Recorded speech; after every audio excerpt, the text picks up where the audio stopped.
এ ধর ধর ধর ধর ধর। হ্যালো এভরিওয়ান, আসসালামু আলাইকুম। পবিত্র রমজান মাসে আমাদের প্রতি বছরই পারাত মিলাদ হয়, তেমনই এই বছরও আমাদের পারাত মিলাদ হচ্ছে। আর সেই জন্যই গরু জবা করিচ্ছে। গরুটাক যখন দড়ি দিয়ে বানলো তখন আমার এতই কষ্ট হচ্ছিল, আর গরু জবা করা দেখিনি। একদিকে কেউ আদা রসুনের বস্তা ঢালিচ্ছে, আর অন্যদিকে কেউ কেউ সুগান পত্তার বোটা খুলিচ্ছে। আর এইদিকে আমার মা চাষিরা পেট ছিলিচ্ছে। পিছল হয়ে জন্মলিছি বস থেকে তো আর পারবো না, তাই লয় পিছল একেরে জেলা জেলা কাম ছেলে ছেলে তো করাই লাগবে। পাকশিকের দায়িত্ব পুরুষ মানুষের। পাকশিকের ধারে ধরে আর বিড়ি ছেলেরা যাওয়া পারবে না। এই যে সবাই মিলে পেস কাটে লিচ্ছে। একই গাঁৱত নানির বাড়ি হলে এতই যে দুঃখ।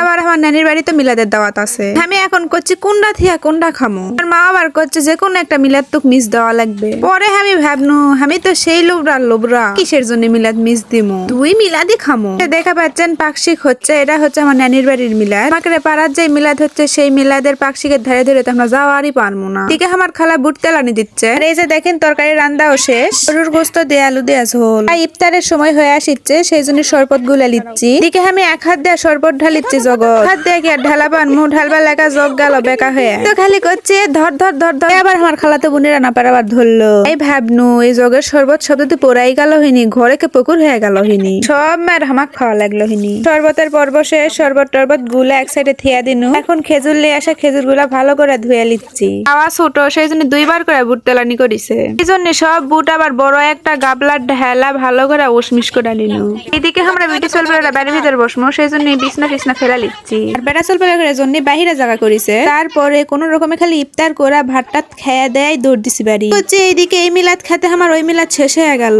পরে আসা দেখি না কেবল ব্যাট প্যাল লাগিছে।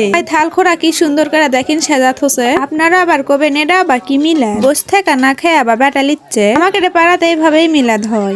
যার কক দাওয়াত দেয়, খালি তারকে জন্যই ভাত রান্ধে। দাওয়াতি মানুষ যখন খেয়ে দেয় চলা যায় তখন গোস্ত ব্যাট পাল লাগে। এইদিকে আমার ভাইয়ের আর তস হচ্ছে না, এই ভাত লিয়া বসতে খাবার লাগিছে। তারপরে বাটাবাটি শেষ হলে বাড়িতে লিয়ে আসনু গোস্ত।